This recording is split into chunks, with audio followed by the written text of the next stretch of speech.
우리는 2년차 부부다. 남들은 결혼할 때 집 사고 새로운 마음으로 시작한다던데 나는 그냥 남편을 내 집으로 쓱 데려왔다. 어쩌다 보니 귀여운 도식이도 낳게 되었고 아웅다웅하면서 재밌게 살고 있다. 코로나 시국에 결혼한 우리는 신혼여행도 제대로 못 간 게 내내 한이 맺혀 있었다. 그러던 중 아이가 생겨 남편이 육아휴직을 쓰게 되었고 이번 휴직을 기회로 앞으로 없을 해외여행을 가기로 했다. 남편은 도식이를 할머니에게 맡기고 다녀오자고 했지만 나의 반대로 결국 데리고 가게 되었다. 솔직히 이런 선택을 한 것에 여행 내내 많이 후회했다. 공항에 도착했다. 남편과 나만 간다면 자유여행으로 갔겠지만 그냥 차 타고 편하게 실려 다니자는 생각으로 패키지 여행을 신청했다.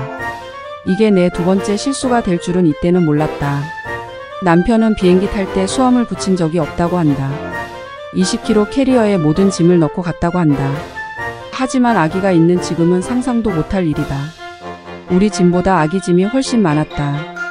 아기와 함께라 수화물 수속대에 교통약자로 줄 안 서도 되는 줄 알았는데 아기와 단둘이 갈 때만 가능하다고 한다. 하긴 내 옆에 100kg가 넘는 근육돼지가 있는데 약자로 쳐주는 것도 이상할 일이다.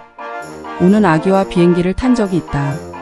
그때 당시 처음 몇 시간은 이해해야지라는 마음이었지만 나도 사람인지라 마음 한켠에서는 어쩔 수 없는 짜증이 올라온 적이 있다. 다행히 도식이는 비행기 안에서 너무나도 얌전했다. 비행기 소음 때문인지 생각보다 엄청 잘 있어줘서 너무 고마웠다. 비행기 이륙할 때는 귀가 멍멍해져 아기들이 놀라서 울 수도 있다고 한다. 근데 도식이는 분유를 먹으며 출발해서 그런지 몰라도 비행기 내내 울지 않았다. 뒷좌석 앉은 분들이 아기가 너무 귀엽고 순하다고 수근거리는 소리를 들었다. 솔직히 이럴 때 이상하게 내 칭찬도 아닌데 어깨가 올라가고 기분이 너무 좋다. 나는 일본이 처음이다. 사실 대만이나 괌 같은 곳에 가서 맛돌이 탐험도 하고 제대로 휴양을 즐기고 싶었지만 일정과 금액의 타협을 거친 결과가 여기뿐이었다. 일본의 나고야라는 곳인데 한국으로 치면 대전 정도로 생각하라고 한다. 상당히 노잼 동네라는 얘기지만 근 1년간 놀러 한 번 가지 않은 우리는 도파민 역치가 상당히 낮아져 있었기 때문에 지나가는 고양이만 봐도 흥분을 감추지 못했다. 도식이와 함께하는 패키지 여행은 매 순간이 시간과의 싸움이었다. 투어 시간을 1시간을 받으면 30분은 아기 밥을 주거나 기저귀를 가는데 쓰고 30분을 얼른 돌아보고 사진을 찍었다. 버스에서 내리면 포토존보다 베이비 케어존을 먼저 찾아야 했고 분유 타줄 온수가 다 떨어지진 않는지 항상 대책을 생각하며 구경을 다녔다. 사실 이 정도야 그리 어려운 일은 아니었다. 우리에게 가장 큰 시련은 바로 버스 안이었다. 가장 편할 것이라고 생각한 버스를 우리는 너무 얕잡아 본 것이다. 도식이는 너무너무 순한 아기이지만 그렇다고 우는 법을 모르는 아기가 아니다. 우리는 최대한 아기가 울지 않도록 버스에서 신경을 곤두세우고 긴장 상태에 놓여 있어야 했다. 패키지 일행분들에게 피해를 끼치고 싶지 않았기 때문이다. 반면에 일행분들은 아기가 우는 것을 많이 이해해 주시고 예뻐해 주시고 아기와 함께 여행해서 너무 좋았다고 말씀해 주셨다. 그럼에도 남편과 나는 번갈아가며 도식이를 케어하느라 점점 지쳐갔다. 호텔에서도 우리는 내일 있을 여행을 대비해 아기 준비물을 챙기고 젖병을 닫고 아이를 씻겼다. 뭐?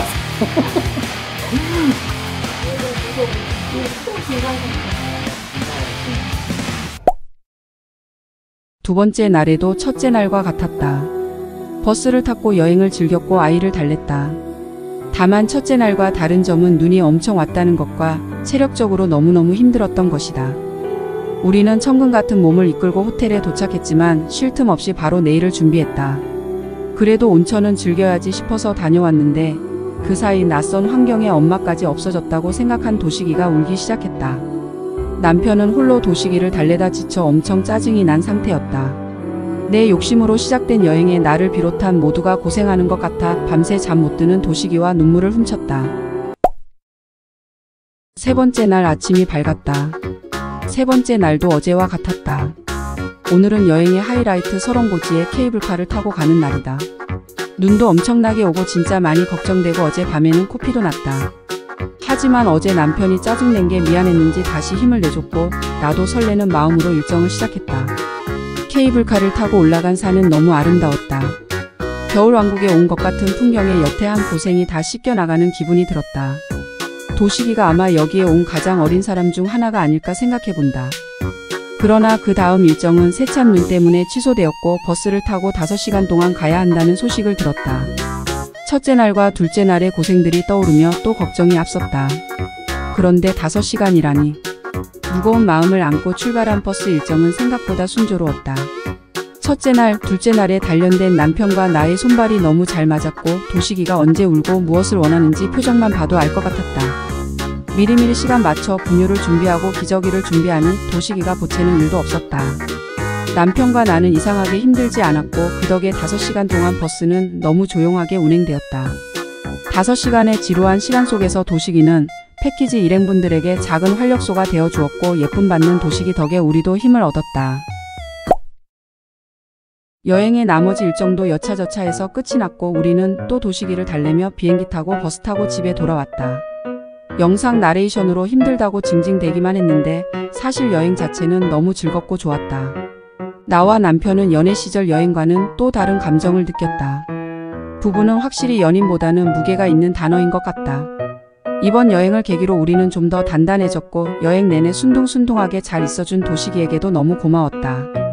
혹시나 아기를 데리고 패키지 여행을 생각하고 있는 분이 있다면 한마디만 해드리고 싶다.